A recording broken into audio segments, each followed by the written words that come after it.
السلام علیکم dear readers, آج ہم عشق یا جنون کے ناول کا ایپیسوڈ 7 ریڈ کریں گے۔ بسم اللہ الرحمن الرحیم۔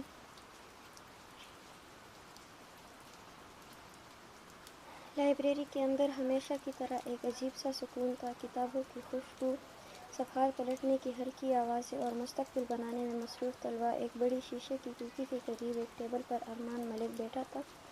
اس کے سامنے بزنس مینجمنٹ کی مشہور کتاب کھلی ہوئی تھی، good to great by Jim Collins. کتاب کا موضوع عام کامیابی اور عظیم کامیابی کے درمیان فرق کو سمجھانا تھا۔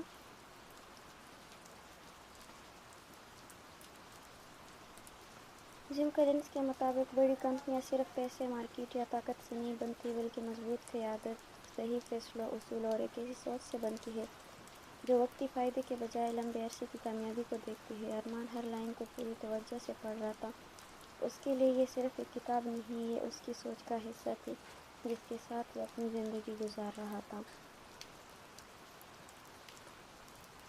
کیونکہ ارمان صرف ایک اسٹوڈنٹ نہیں تھا، وہ Malik Textile and Real Estate Holdings کا وارث بھی تھا، اور اس بزنس کو آگے لے جانے کی ذمہ داری بھی اس کے کندھوں پر تھی۔ اس کے سامنے آرزو اپنے نوٹس ترتیب دے رہی تھی، جبکہ ساگر خاموشی سے اپنے لیپ ٹاپ پر کچھ دیکھ رہا تھا، مگر حقیقت میں ساگر کی توجہ اسکرین پر کم اور ارمان پر زیادہ تھی۔ وہ کافی دیر اسے دیکھ رہا تھا۔ ارمان کی شخصیت، اس کا اعتماد، اس کا مقام، سب کچھ اسے ہمیشہ متاثر بھی کرتا تھا اور اندر کہیں ایک عجیب سی بے چینی بھی پیدا کرتا تھا۔ اس کے دل میں ایک آواز اٹھی، کچھ لوگوں کی قسمت کتنی مختلف ہوتی ہے، ایک مضبوط خاندان، تیار بزنس، ایک بڑا نام، سب کچھ پہلے ہی ہاتھ میں ہو تو کامیابی حاصل کرنا کتنا آسان لگتا ہے۔ آخر ارمان کو کس چیز کی فکر ہے؟ اسے تو وہ سب کچھ فری میں مل گیا جو لوگ اپنی پوری زندگی میں حاصل نہیں کر پاتے۔ مگر یہ صرف اس کے دل کے اندر کی بات نہیں تھی، باہر وہ اب بھی ارمان کا دوست تھا۔ ساگر نے ہلکی سی مسکراہٹ کے ساتھ کہا، ارمان؟ ہاں، ارمان نے کتاب سے نظریں اٹھائی۔ ساگر نے کرسی سے ٹیک لگائی۔ کبھی کبھی مجھے تمہاری زندگی دیکھ کر حیرت ہوتی ہے۔ کیوں؟ ارمان نے خاموشی سے اسے دیکھا۔ ساگر نے ہنستے ہوئے کہا، کیونکہ تم ایک ہی وقت میں سب کچھ سنبھال لیتے ہو، یونیورسٹی، بزنس، میٹنگز، اور پھر بھی ایسے بیٹھے ہو جیسے کچھ ہوا ہی نہیں۔ وہ چند لمحے رکا اور پھر بولا، میرا مطلب ہے تمہیں بہت کچھ ملا ہے ارمان، ایک بڑا نام، ایک بڑی کمپنی، ایک مضبوط مقام، بہت سارے لوگ، ساری عمر جو ہے وہاں تک پہنچنے کی کوشش کرتے ہیں جہاں تم پہلے سے کھڑے ہو۔ آرزو نے ایک لمحے کے لیے ساگر کی طرف دیکھا۔ وہ سمجھ گئی تھی کہ یہ صرف تعریف نہیں تھی، اس میں چھپی ہوئی چبن بھی تھی۔ ارمان نے چند لمحے خاموش رہ کر ساگر کو دیکھا، پھر آہستہ سے کتاب بند کی۔ ساگر، اس کی آواز ہمیشہ کی طرح پرسکون تھی، لوگ ہمیشہ کامیابی دیکھتے ہیں۔ وہ رکا، لیکن اس کے پیچھے راز نہیں دیکھتے۔ ساگر کی نظریں جھک گئی۔ لوگ صرف یہ دیکھتے ہیں کہ کسی انسان کے پاس کیا ہے، وہ یہ نہیں دیکھتے کہ اسے سنبھالنے کے لیے اس انسان نے کیا قربان کیا ہے۔ ارمان نے بات جاری رکھی۔ اس نے اپنی انگلی کتاب کے کور پہ رکھتے ہوئے کہا، ہاں، مجھے ایک نام ملا، ایک بزنس ملا، ایک مقام ملا، لیکن اس کے ساتھ ایک ایسی ذمہ داری بھی ملی جس سے میں کبھی آزاد نہیں ہو سکتا۔ ارمان کی آنکھوں میں سنجیدگی تھی۔ Malik Textile and Real Estate Holding صرف ایک کمپنی نہیں ہے ساگر، یہ میرے خاندان کی سالوں کی محنت ہے، ان لوگوں کا اعتماد ہے جنہوں نے اس نام کے ساتھ اپنی محنت جوڑی ہے۔ اگر میں صرف یہ سوچوں کہ مجھے سب کچھ وراثت میں مل گیا تو میں اس وراثت کے قابل ہی نہیں رہوں گا۔ لائبریری کی خاموشی میں اس کی آواز واضح سنائی دے رہی تھی، وراثت انسان کو ایک مقام دے سکتی ہے، لیکن اس مقام کو عزت کے ساتھ قائم رکھنا انسان کے اپنے کردار پر ہوتا ہے۔ آرزو کے چہرے پر فخر کی ہلکی سی مسکراہٹ آئی۔ وہ جانتی تھی کہ ارمان کی اصل طاقت اس کی دولت نہیں تھی، اس کی اصل طاقت اس کی سوچ تھی۔ ساگر خاموش بیٹھا رہا۔ ایک لمحے کے لیے اسے اپنے اندر کے احساس پر شرمندگی ہوئی، کیونکہ شاید وہ صرف ارمان کی منزل دیکھ رہا تھا، اس کا سفر نہیں۔ لیکن دل کے کسی کونے میں وہ چھوٹی سی حسد کی چنگاری ابھی بھی موجود تھی، اور کبھی کبھی یہی چھوٹی سی چنگاری مستقبل میں بڑے طوفان پیدا کر دیتی ہے۔ اسی دوران لائبریری کے دروازے کھلے اور ماحول بدل گیا۔ آئزل شاہ اپنے گروپ کے ساتھ اندر داخل ہوئی۔ خاموش ماحول میں اونچی آوازوں اور قہقہوں کی آواز شامل ہو گئی۔ سب کی نظریں دروازے کی طرف اٹھ گئی۔ آئزل شاندار داخل ہوئے، مہنگا لباس، اعتماد سے بھرپور انداز، ہاتھ میں برانڈڈ بیگ اور چہرے پر وہی غرور جس کے لیے پورا کیمپس اسے جانتا تھا۔ یہ وہ گروپ تھا جسے یونیورسٹی میں ہر کوئی جانتا تھا۔ دولت، طاقت اور اثر و رسوخ سب کچھ ان کے پاس تھا، مگر ان کے ساتھ ایک اور چیز بھی تھی، غرور۔ آئزل نے لائبریری میں نظر دوڑائی، پھر اس کی نظریں اچانک ایک شخص پر رک گئی، ارمان ملک۔ وہی پرسنالٹی، وہی پرسکون انداز، وہی آنکھیں جن میں نہ خوف تھا نہ کسی کو متاثر کرنے کی خواہش۔ چند دن پہلے بائیک ریس میں جب اس نے شاویر خان کو شکست دی تھی، تب سے آئزل کے ذہن میں ایک ہی نام گردش کر رہا تھا، ارمان ملک۔ اسے عادت تھی کہ لوگ اس کی ایک مسکراہٹ پر متاثر ہو جاتے تھے، اس کے نام، خوبصورتی اور دولت کے سامنے لوگ جھک جاتے تھے، مگر ارمان وہ پہلا شخص تھا جس نے اسے نظر انداز کیا تھا، اور یہی چیز آئزل کو سب سے زیادہ اپنی طرف کھینچ رہی تھی۔ اس کے ہونٹوں پہ ہلکی سی مسکراہٹ آئی۔ تو یہ ہے ارمان ملک، وہ آہستہ سے بولی۔ شاویر نے آئزل کی نظروں کا رخ دیکھا تو اس کا چہرہ سخت ہو گیا۔ وہی ہے، آئزل نے اس کی طرف دیکھا۔ کون؟ شاویر نے طنزیہ مسکراہٹ کے ساتھ کہا۔ جس نے بائیک ریس میں مجھے ہرانے کی کوشش کی تھی۔ زارون زیدی خاموشی سے ارمان کو دیکھ رہا تھا۔ وہ باقی سب کی طرح جذباتی نہیں تھا، وہ لوگوں کو پڑھتا تھا۔ دلچسپ ہے، زارون نے آہستہ سے کہا۔ کچھ لوگ خاموش رہ کر بھی سب کی توجہ حاصل کر لیتے ہیں۔ آئزل اپنے گروپ کے ساتھ آگے بڑھی۔ لائبریری میں موجود طلبہ پہلے ہی سمجھ گئے تھے کہ اب ماحول بدلنے والا ہے۔ آئزل ایک ٹیبل کے پاس رکی۔ ہمیں یہ جگہ چاہیے، اس کے لہجے میں درخواست نہیں، حکم تھا۔ وہاں بیٹھے طلبہ نے ایک دوسرے کو دیکھا، کسی نے بحث نہیں کی۔ ایک طالب علم نے اپنی کتابیں اٹھائی اور خاموشی سے چلا گیا، پھر دوسرا، پھر تیسرا۔ کچھ ہی لمحوں میں اس حصے کی تقریباً تمام نشستیں خالی ہو گئی۔ ہانیہ نے ہنستے ہوئے کہا، آئزل، تمہیں ہر جگہ اپنا راستہ بنانے کی عادت ہے۔ آئزل نے مسکرا کر جواب دیا، کیونکہ میں راستہ مانگنے پر یقین نہیں رکھتی۔ میراب نے ہنستے ہوئے کہا، شاہ کی بیٹی جو ٹان لے وہ لے کر ہی رہتی ہے۔ شاویر نے ارمان کی طرف دیکھا، مگر ارمان اپنی جگہ بیٹھا رہا، نہ وہ اٹھا نہ اس نے ان کی طرف دیکھا۔ یہ بات آئزل کو حیران کر گئی۔ وہ آہستہ آہستہ ارمان کے قریب گئی۔ تم؟ جی؟ ارمان نے کتاب سے نظریں نہیں اٹھائی۔ تم یہاں بیٹھے رہو گے؟ آئزل نے حیرت سے اسے دیکھا۔ کیوں؟ اب ارمان نے کتاب بند کی، پرسکون انداز میں اس کی طرف دیکھا۔ کیونکہ باقی سب جا چکے ہیں۔ آئزل نے بوئیں اٹھائی۔ وہ ان کی مرضی تھی، میری نہیں۔ ارمان کا جواب فوراً آیا۔ ایک لمحے کے لیے خاموشی چھا گئی۔ تمہیں اندازہ نہیں تم کس سے بات کر رہے ہو۔ شاویر آگے بڑھا۔ مجھے اندازہ ہے۔ ارمان نے اس کی طرف دیکھا، اس کی آواز پرسکون تھی۔ پھر بھی تمہارا یہی رویہ ہے؟ شاویر کے چہرے پہ غصہ آیا۔ رویہ انسان کے سامنے والے شخص سے نہیں، اپنے اصولوں سے بنتا ہے۔ ارمان نے کرسی سے ٹیک لگاتے ہوئے کہا۔ زارون کی آنکھوں میں دلچسپی اور بڑھ گئی۔ وہ پہلی بار کسی انسان کو دیکھ رہا تھا جو ان کے گروپ کے سامنے کھڑا تھا اور ذرا بھی متاثر نہیں تھا۔ آئزل نے غور سے ارمان کو دیکھا۔ تمہیں پتہ ہے میں کون ہوں؟ ارمان نے چند لمحے اسے دیکھا، پھر بولا، ہاں۔ آئزل کو جیسے اپنے کانوں پہ یقین نہ آئے۔ اور پھر بھی تمہیں فرق نہیں پڑتا؟ ارمان نے کتاب کھولی۔ نام اور دولت انسان کی پہچان ہو سکتے ہیں۔ وہ رکا۔ لیکن کسی کی مرضی پر اختیار نہیں دے سکتے۔ آئزل خاموش ہو گئی۔ یہ پہلا موقع تھا جب کسی نے اس سے اس انداز میں بات کی تھی، نہ خوف نہ خوشامد، صرف حقیقت۔ ارمان نے دوبارہ اپنی کتاب پڑھنا شروع کر دی۔ اس نے ایک بار بھی آئزل کی طرف نہیں دیکھا۔ یہ چیز آئزل کے لیے سب سے زیادہ ناقابل برداشت تھی۔ اس نے چند لمحے انتظار کیا، پھر بولی، تمہیں عادت ہے لوگوں کو اگنور کرنے کی؟ ارمان نے صفحہ پلٹا۔ نہیں۔ آئزل کو لگا شاید اب وہ اس کی طرف دیکھے گا، مگر ارمان نے بات مکمل کی۔ مجھے صرف غیر ضروری چیزوں پر وقت ضائع کرنے کی عادت نہیں۔ ایک لمحے کے لیے آئزل خاموش ہو گئی۔ یہ جملہ سیدھا اس کے غرور پر لگا تھا۔ وہ آگ بگولا ہوئی تھی۔ تم جانتے ہو تم کس سے بات کر رہے ہو؟ ارمان نے اب کتاب بند کی اور پرسکون نظروں سے اسے دیکھا۔ آپ یہ سوال دوسری بار پوچھ رہی ہیں؟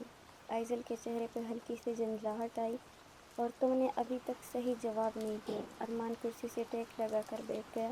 میں لوگوں کو ان کے نام سے نہیں، ان کے رویے سے پہچانتا ہوں۔ اس لیے مجھے فرق نہیں پڑتا کہ سامنے آئزل شاہ بیٹی ہے یا کوئی اور۔ آئزل کے چہرے پر پہلی بار حیرت اور غصہ ایک ساتھ آیا، کیونکہ آج تک کسی نے اس سے اس لہجے میں بات نہیں کی تھی۔